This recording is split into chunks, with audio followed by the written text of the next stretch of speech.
প্রজন্মের পর প্রজন্ম চা বাগানেই হারিয়ে গেছে শেকড়ের ঠিকানা। তারা চা শ্রমিক, যে মানুষগুলো প্রতিদিন চায়ের কাপে স্বাদ যোগ করেন, তাদের নিজেদের জীবনের গল্পে রয়ে গেছে বিচ্ছেদ, বঞ্চনা আর হারিয়ে যাওয়া পরিচয়ের ইতিহাস। জন্ম এখানেই, বেড়ে ওঠা এখানেই, মৃত্যুর পর শেষ ঠিকানাও এখানেই।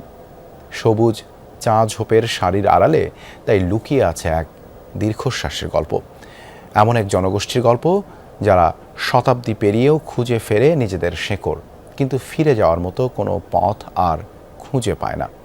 সহকর্মী আব্দুর রহিমের তোলা ছবিতে আরও জানাচ্ছেন শওকত মঞ্জু শান্ত।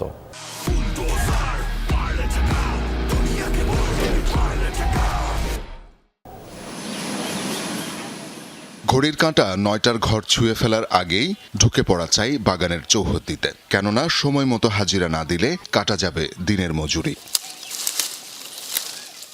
দিনভর কচি পাতা সংগ্রহের ব্যস্ততা, এই পালা সাঙ্গ হয় সূর্য ডোবার পর। এভাবেই কেটে গেছে ৫ প্রজন্মের সময়। বদলায়নি পল্লীর হাজারো মানুষের ভাগ্য। দীর্ঘ সময়ের পরও তাদের পরিচয় যেন এক জায়গাতেই আটকে আছে, চা শ্রমিক।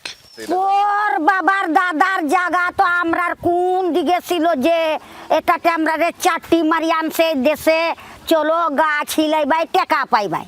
পাতা ছিঁড়লেই পাওয়া যাবে টাকা। ব্রিটিশরা এই প্রলোভন দেখিয়েই ভারতবর্ষের বিভিন্ন অঞ্চল থেকে অসংখ্য মানুষকে নিয়ে এসেছিল এই জনপদে চা বাগানে কাজ করার জন্য। এই যে পাতা ছেঁড়ার প্রজন্ম, একটি দুটি করে ৫টি প্রজন্ম পেরিয়েছে, শতাব্দী পেরিয়ে গেছে। এই মানুষদের আর কোনো দিন বাড়ি ফেরা হয়নি। এখানেই তারা জন্মেছেন, এখানেই তারা মারা যাচ্ছেন। নতুন যে শিশুটি আজকে ভূমিষ্ঠ হয়েছে, সেও জানে তার ঠিকানা চা বাগান। তার আর কখনো নিজের আদি নিবাসে ফেরা হবে না।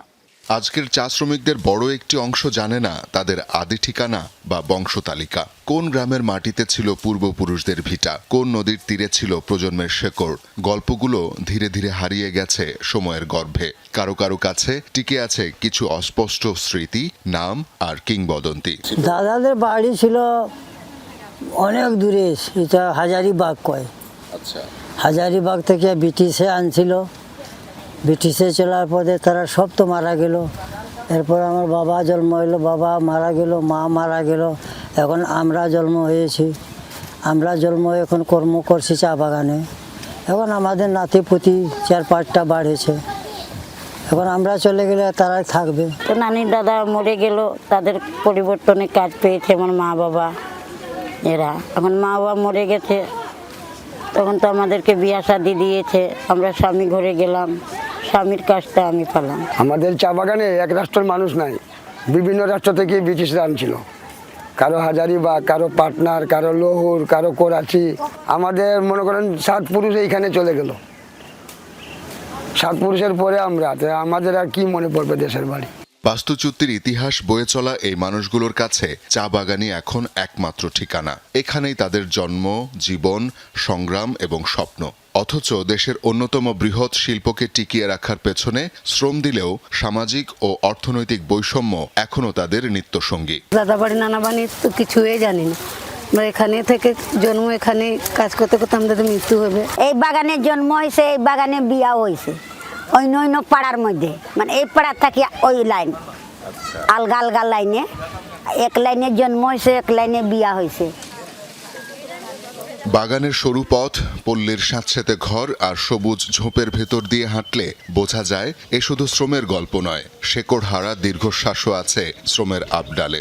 এমন এক জনগোষ্ঠীর গল্প যাদের নিজেদের ইতিহাসই অলেখ্য, অজানা। তাদের কাছে চা বাগানই এখন দেশ, ঠিকানা, এমনকি পরিচয়ের একমাত্র নাম।